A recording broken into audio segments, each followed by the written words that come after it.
నమస్తే, welcome to LRT news. నేను పుష్ప. బులెటిన్ల ముందుగా హెడ్లైన్స్.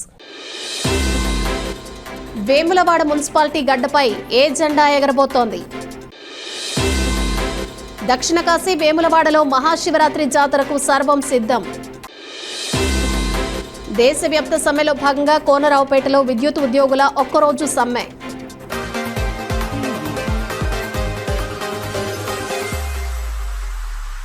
వేములవాడ మున్సిపాలిటీ ఎన్నికలు ముగియటంతో పట్టణం మొత్తం రాజకీయ ఉత్కంఠతో ఉలిక్కి పడుతోంది.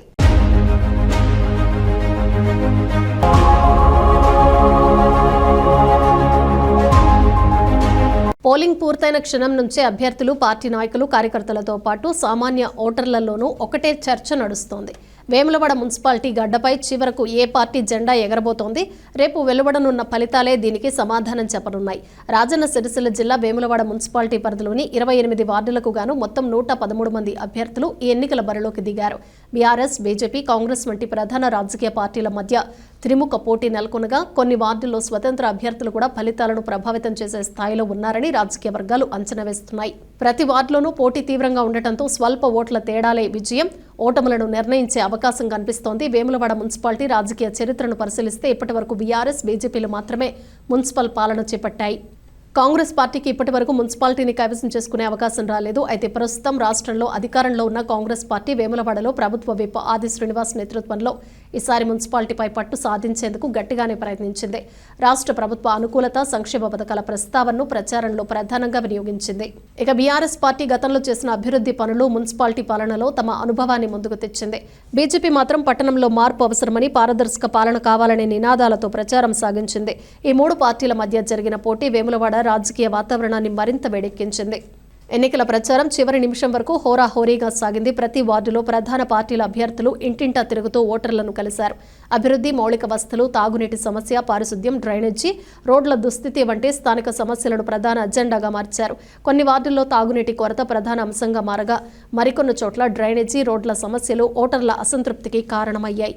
అదే సమయంలో ఎన్నికల సందర్భంగా డబ్బు, మద్యం పంపిణీపై ఆరోపణలు కూడా పెద్ద ఎత్తున వినిపించాయి. కొన్ని వార్డుల్లో ఒక్కో ఓటుకు 2,000 నుంచి 5,000 వరకు ఖర్చు చేసినట్లు ప్రచారం జరిగింది. అధికార యంత్రాంగం తనిఖీలు నిర్వహించినప్పటికీ తెర వెనుక లావాదేవీలు జరిగాయన్న చర్చ రాజకీయ వర్గాల్లో కొనసాగుతోంది. ప్రచార సమయంలో పరస్పర విమర్శలు, ఆరోపణలు తీవ్రంగా చోటు చేసుకున్నప్పటికీ పోలింగ్ రోజు మాత్రం ప్రశాంత వాతావరణం కొనసాగింది. ఎక్కడ పెద్ద ఎత్తున అవాంఛనీయ సంఘటనలు చోటు చేసుకోకపోవడంతో అధికారులు, అభ్యర్థులు ఊపిరి పీల్చుకున్నారు. పోలింగ్ శాతం కూడా గణనీయంగా నమోదైనట్లు సమాచారం. పోలింగ్ ముగిసిన అనంతరం ప్రతి పార్టీ తమదే గెలుపని ధీమా వ్యక్తం చేస్తోంది. ప్రతి వార్డులో తమ అభ్యర్థులే అత్యధికంలో ఉన్నారని పార్టీ నాయకులు పేర్కొంటున్నారు. అయితే రాజకీయ విశ్లేషకులు మాత్రం కొద్ది ఓట్ల తేడాతో ఫలితాలు మారే అవకాశం ఉందన్నారు. చివరికి వేములవాడ ప్రజలు ఎవరికి పట్టం కట్టారన్నది రేపు వెలువడే ఫలితాల్లో తేలనుంది. కాంగ్రెస్ తొలిసారి మున్సిపాలిటీని దక్కించుకుంటుందా? బీఆర్ఎస్ మరోసారి తన పట్టు నిలుపుకుంటుందా? లేక బీజేపీ కొత్త రాజకీయ సమీకరణకు నాంది పలుకుతుందా అన్నది కొద్ది గంటల్లో స్పష్టమవుతుంది. ఫలితాలు వెలువడే వరకు వేములవాడ మున్సిపాలిటీ రాజకీయాల్లో ఉత్కంఠ కొనసాగనుంది. దక్షిణ కాశీగా ప్రసిద్ధి చెందిన వేములవాడ శ్రీ రాజరాజేశ్వర స్వామి ఆలయంలో నిర్వహించనున్న మహాశివరాత్రి జాతరకు జిల్లా యంత్రాంగం అన్ని ఏర్పాట్లు పూర్తి చేసింది. 3 రోజుల పాటు అత్యంత వైభవంగా జరగనున్న ఈ జాతరకు లక్షలాది మంది భక్తులు తరలివచ్చే అవకాశం ఉండటంతో భక్తుల సౌకర్యం, భద్రత, దర్శన నిర్వహణకు సమగ్ర ప్రణాళికలు అమలు చేస్తున్నారు. వేములవాడ రాజన్న క్షేత్రంలో కొనసాగుతున్న అభివృద్ధి పనుల నేపథ్యంలో ప్రధాన ఆలయంలో భక్తులకు తాత్కాలికంగా దర్శనాలను నిలిపివేశారు. ఈ నేపథ్యంలో భక్తుల దర్శనాలు శ్రీ భీమేశ్వర స్వామి ఆలయంలో నిర్వహిస్తున్నట్లు అధికారులు తెలిపారు. భక్తులకు ఎలాంటి అసౌకర్యం కలగకుండా ప్రత్యామ్నాయ ఏర్పాట్లు చేపట్టి దర్శన ప్రక్రియను సజావుగా కొనసాగిస్తున్నారు. రాజన్న సిరిసిల్ల జిల్లా ఇన్ఛార్జ్ కలెక్టర్ గరిమా అగర్వాల్, జిల్లా ఎస్పీ మహేష్ బిగేతి, వేములవాడ ఏఎస్పీ రుత్విక్ సాయి, అదనపు కలెక్టర్ గడ్డం నాగేష్, వేములవాడ ఆర్డీఓ రాధాబాయ్, ఆలయ ఈవో ఎల్ రమాదేవిల ఆధ్వర్యంలో జాతర ఏర్పాట్లు నిరంతరం పర్యవేక్షించబడుతున్నాయి. ప్రభుత్వ విప్ ఆది శ్రీనివాస్ ప్రత్యేక దృష్టితో జాతర ఏర్పాట్లను సమీక్షిస్తూ భక్తులకు ఎలాంటి ఇబ్బందులు కలగకుండా చర్యలు తీసుకుంటున్నారు. మహాశివరాత్రి సందర్భంగా స్వామివారికి ప్రత్యేక అభిషేకాలు, బిల్వార్చనలు, రాత్రి జాగరణ, అర్ధరాత్రి లింగోద్భవ కాల పూజలు, శివపార్వతుల కళ్యాణ మహోత్సవం వంటి పూజా కార్యక్రమాలు ఘనంగా నిర్వహించనున్నారు. వేములవాడ రాజన్న ఆలయంలో సంప్రదాయంగా కొనసాగుతున్న కోడె మొక్కల సమర్పణ ఈ జాతరలో కూడా ప్రధాన ఆకర్షణగా నిలవనుంది.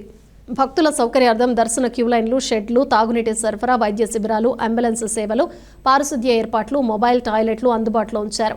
ట్రాఫిక్ నియంత్రణకు ప్రత్యేక ప్రణాళిక రూపొందించి పార్కింగ్ ప్రాంతాలు కేటాయించారు. భద్రతా పరంగా భారీ పోలీస్ బందోబస్తుతో పాటు సీసీ కెమెరాల ద్వారా నిరంతరం నిఘా కొనసాగనుంది. ఆలయ పరిసర ప్రాంతాలు విద్యుత్ దీపాలంకరణతో సుందరంగా అలంకరించబడ్డాయి. మొదటి రోజు మహాశివరాత్రి సందర్భంగా ఉదయం నుంచే భక్తులు శివనామ స్మరణతో దర్శనాలకు తరలివస్తారు. రెండవ రోజు అర్ధరాత్రి లింగోద్భవ కాలంలో స్వామివారికి జరిగే పూజలు అత్యంత విశేషంగా నిర్వహించనున్నారు. అదే రోజు శివపార్వతుల కళ్యాణోత్సవం కన్నుల పండుగగా జరగనుంది. మూడవ రోజు జాతర ఉత్సవాలు ముగియగా భక్తులకు లడ్డు ప్రసాదం సహా ఇతర ప్రసాదాలను భారీగా పంపిణీ చేయనున్నారు. తెలంగాణ, ఆంధ్రప్రదేశ్తో పాటు ఇతర రాష్ట్రాల నుంచి శివభక్తులు పెద్ద సంఖ్యలో తరలివచ్చి మహాశివరాత్రి జాతరలో పాల్గొననున్నారు. 3 రోజుల పాటు వేములవాడ పట్టణం శివనామ స్మరణతో మార్మోగుతూ ఆధ్యాత్మిక వాతావరణంతో నిండనుంది.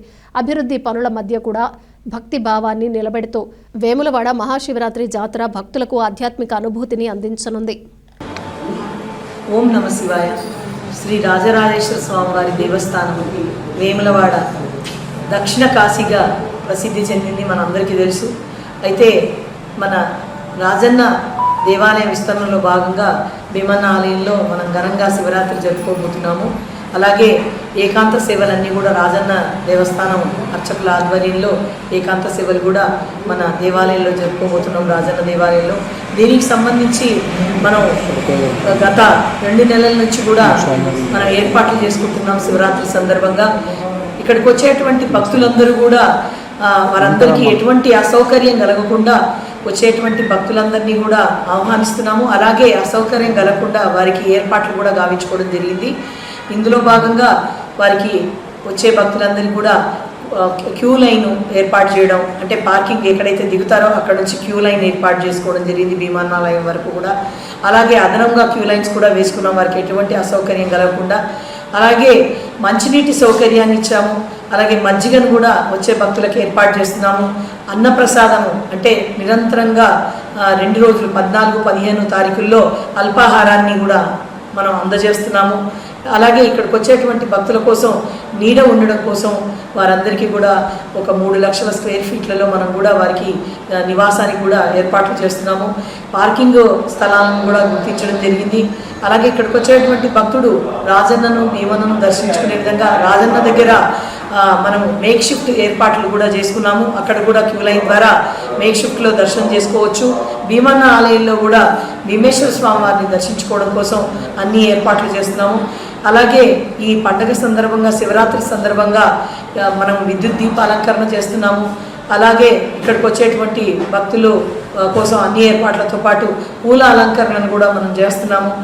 అన్ని చోట్ల కూడా మనకు అనుబంధ దేవాలయాల్లో కూడా ఎక్కడెక్కడైతే స్వామివారు ఉన్నారో అక్కడ అన్ని ఏర్పాట్లు కూడా చేస్తున్నాము. వచ్చేటువంటి భక్తుల కోసం దాదాపుగా 2 లక్షలు లేదా 2.5 లక్షల వరకు ఆ 3 రోజుల్లో మనం లడ్డు ప్రసాదాన్ని అందించడానికి కూడా తయారు చేసుకుంటున్నాము. అలాగే ఫుడ్ సేఫ్టీ అధికారులతో కూడా మనం తనిఖీ చేయించి లడ్డు ప్రసాదాన్ని అందిస్తున్నాము. అలాగే మనం ఇక్కడికి వచ్చేటువంటి భక్తులకు లడ్డు ప్రసాదాన్ని స్వామివారి దర్శనం కాగానే ఎగ్జిట్లోంచి బయటికి రాగానే వెంటనే వారికి ప్రసాదం కౌంటర్స్ ఉండే విధంగా 10 కౌంటర్లను ఏర్పాటు చేస్తున్నాము. ఇక్కడికి వచ్చేటువంటి భక్తులందరి కోసం కూడా అన్ని వారికి ఏర్పాట్లు చేస్తూ వారు నిరంతరంగా ఈ 2-3 రోజులు వచ్చే భక్తులకు ఎటువంటి అసౌకర్యం కలగకుండా చూసుకుంటూ మరి రాజన్నను, భీమన్నను దర్శించుకొని స్వామివారి ఆశీస్సులను తీసుకోవాలని. ఓం నమ శివాయ. దేశవ్యాప్త సమ్మెలో భాగంగా Telangana state united electricity employees union సెస్ రాజన్న సిరిసిల్ల జిల్లా ఆధ్వర్యంలో కోనరావుపేట మండల కేంద్రంలో ఒక్కరోజు సమ్మె నిర్వహించారు. జిల్లా అధ్యక్షులు కర్నాల అనిల్ కుమార్ అధ్యక్షతన ఈ కార్యక్రమం జరిగింది. ఈ సమ్మెకు ముఖ్య అతిథులుగా యూనియన్ రాష్ట్ర అధ్యక్షులు కె ఈశ్వర్, రాష్ట్ర ప్రధాన కార్యదర్శి నల్లవాల స్వామి హాజరయ్యారు. అలాగే సిఐటియు జిల్లా అధ్యక్షులు ఎల్లారెడ్డి, హైద్బా జిల్లా కార్యదర్శి విమల, యూనియన్ జిల్లా వర్కింగ్ ప్రెసిడెంట్ మల్లేశం పాల్గొన్నారు. కార్యక్రమంలో ఆశా వర్కర్ల సంఘం నేతలు వరలక్ష్మి, జమున, గ్రామ పంచాయతీ సంఘం గోపాల్, శ్రీనివాస్, హమాలి సంఘం రాజు, సురేష్, మధ్యాహ్న భోజన సంఘం కవిత, వసంత, కరీంనగర్ జిల్లా అధ్యక్షులు సంతోష్ నాయక్తో పాటు పలువురు కార్మికులు పాల్గొన్నారు. పేద పిల్లలే కదా వాళ్ళందరూ స్కూల్లో పనిచేసి చదువుకునే పిల్లలందరూ కూడా పేద పిల్లలు. అటువంటి వాళ్ళకి ఏదో ఇంత గుడ్డు పెట్టి పోషకాహారాలు పెట్టాలని బిల్లులు రాకపోతే ఆమె ఏం పెడతారు? మిడ్ డే మీల్స్ ఎన్ని రోజులు పెడతారు సొంత ఖర్చులు పెట్టి? ప్రభుత్వం నుంచి బిల్లులు రావట్లే. ప్రభుత్వం అంటే మళ్ళీ మీరు స్టేట్ గవర్నమెంట్ అనుకుంటారు, సెంట్రల్ గవర్నమెంట్ స్కీమ్లో ఒక పార్ట్ ఇది. అట్లాగే ఆశాలు ఉన్నారు. ఆశాలు గర్భిణీ స్త్రీల దగ్గర నుంచి, గర్భిణీ ధరించిన దగ్గర నుంచి డెలివరీ అయ్యే వరకు వాళ్ళదే బాధ్యత. డెలివరీ అయితే తప్ప వాళ్ళకి నెలకి 8,000 9,000 వచ్చే పరిస్థితి లేదు. అంటే ఫిక్స్డ్ వేతనం ఇమ్మని అడుగుతా ఉన్నారు వారు. గతంలో కూడా 105 రోజులు సమ్మె చేశారు. కేసీఆర్ సర్కార్ ఉన్నప్పుడు కూడా ఒక స్లోగన్, నాకు బాగా ఆశలంటే గుర్తొచ్చేది, ఆశా గాజులు గల్లుమనే, కేసీఆర్ గుండె జల్లుమనే. అంతేనమ్మా, ఇంకా ఉన్నదా? ఈ స్లోగన్ వింటేనే కేసీఆర్ గుండెలో జల్లుమనేది. అంటే ఎంత దుర్మార్గంగా ఉన్నది. కనీసం మాకు ఒక వెల్ఫేర్ బోర్డు ఇవ్వండి. వృద్ధాప్యంలో 60-70 సంవత్సరాలు వచ్చింది, ఏ పని చేసుకోలేము, మాకు ఒక వెల్ఫేర్ బోర్డు ఇస్తే గవర్నమెంట్ నుంచి, వెల్ఫేర్ బోర్డు నుంచి మాకు 5,000 6,000 వస్తాయి అని అంటే అది చేయడానికి ప్రభుత్వాలు సిద్ధంగా లేవు. ఇక గ్రామ పంచాయతీ కార్మికులు చెప్పనక్కర్ల పని లేదు. ఇంతకు ముందు నాకు ముందు మాట్లాడిన ఆయన ఏం పేరు అయింది, శ్రీనివాస్ మాట్లాడాడు. కుక్క చచ్చిపోయినా ఆయనే తీయాలి, పిల్లి చచ్చిపోయినా ఆయనే తీయాలి, ఎలక చచ్చినా ఆయనే తీయాలి, మోరీలు ఆయనే క్లీన్ చేయాలి. ఒక వారం రోజుల పాటు గ్రామ పంచాయతీ కార్మికులు మోరీలు కనుక క్లీన్ చేయకపోతే మనం ఇంట్లో డోర్లు కూడా తీసుకోలేము. అంత గప్పు కంపొస్తా ఉంటుంది మన మోరీలు తీయకపోతేను. అటువంటి గ్రామ పంచాయతీ కార్మికులకు ఏమిస్తున్నాం మనం? ఏమి ఇచ్చినా తక్కువే వాళ్ళకి. మనం స్నానాలు చేస్తా ఉంటాం, ఆ మోరి నీళ్ళు వస్తాయి, అన్ని రకరకాల, అసలు మొత్తం గంధపాని అంటాం కదా, అట్లాంటి నీళ్ళన్నీ కూడా మోరీల్లో వస్తే అటువంటి సాఫ్ చేస్తూ ఉంటారు, రోడ్లు క్లీన్ చేస్తూ ఉంటారు, రకరకాల కనుక ఉంటుంది. మరి అట్లాంటి వాళ్ళకి ఏమి ఇస్తా ఉన్నా? వీళ్ళని అంటరాని వాళ్ళలా చూస్తూ ఉంటాం మనం. అంటరాని వాళ్ళు వాళ్ళ డ్యూటీలో ఉన్నప్పుడు వాళ్ళు పక్కకి వెళ్తే మనకు కూడా మైలు పడుతుందేమని జాగ్రత్తగా తప్పించి తిరుగుతూ ఉంటాం. వాళ్ళు లేకపోతే గ్రామాలు ఏమవుతాయి? ఇవి బులెటిన్ విశేషాలు. Keep watching LRT news.